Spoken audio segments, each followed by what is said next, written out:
Hi mga mi, it's me, Jenna Padilla, ang rakiterang guro ng Quezon City.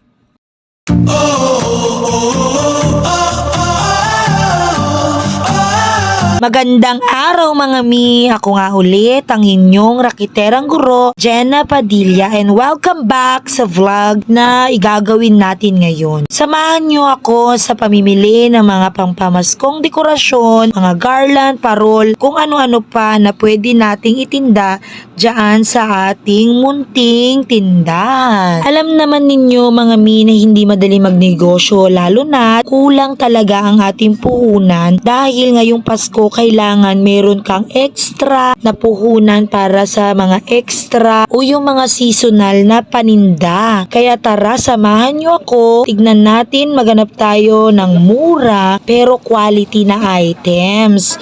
Let's go mga mi! At yan nga mga mi, dito sa tindahan na to nahanap ko ang mura ngunit quality din. At nakita ko nga marami silang item. Ang daming choices, nakakalito. Kaya Diyos ko Lord, yung pera na dala natin ay kulang na kulang sa dami ng paninda nila. Ang lahat naman ng mga ito mga mi, ang kinagandahan ay nakuha natin ng wholesale dahil di tayo kumuha ng mga peraso. Para sa ganun, mas makamura pa tayo ng malaki at magkaroon tayo ng discount. Dito nga sa video ko mga mi, hindi ko na-apply yung tinuturo ko sa inyo na sa unang store lang wag muna kayo agad bibili.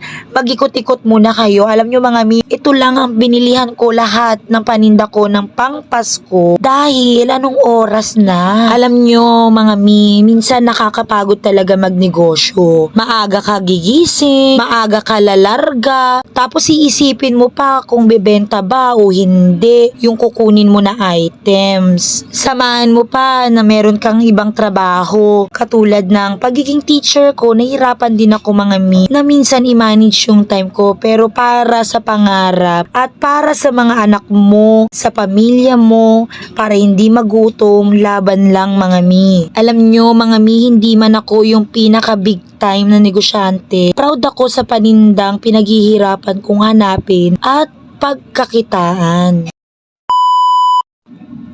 Mga mi, tapos na nga akong mamili at hinahanap namin si daddy dahil wala siya sa sasakyan. Hindi namin mabuksan yung sasakyan dahil hawak niya yung dalawang susi. So ayan, hinahanap namin siya, paikot-ikot kami pero hindi pa rin namin siya nahanap. So babalik na lang kami sa sasakyan ng anak ko. Buti na lang magaan yung dala niya. Ang mga anak ko mga mi ay talagang batak din yan sa trabaho. Alam nila yung hirap ng pagpunta dito sa Divisoria. Kaya minsan kapag gusto ko silang isama, umiiyak sila. Ayaw nila dahil pagod na pagod ang mga bata kapag sila ay sinasama namin sa Divisoria. Mga mi, andito na pala ang aming daddy, dumating na. And hindi pa rin kami tapos, naghanap kami ng plastic para doon sa ilalagay niya sa kartulina niya. Dahil marami nang nalulukot na mga paninda niyang kartulina. So sayang naman, kaya naghanap kami ng plastic na po pwede niyang isuksok doon yung kanyang kartulina. And ito nga mga mi, hindi pa rin kami natapos. So tumakbo kami sa ilalim ng Divisoria Mall at bumili kami ng mga laruan na pangbata. Mga mi, kahit maliit lang ang puhunan natin, basta't meron tayong sipag at tiyaga, sigurado may kita na darating sa ating tindahan. Huwag matakot sumubok, lalo na ngayong Pasko. Ang negosyo parang parol.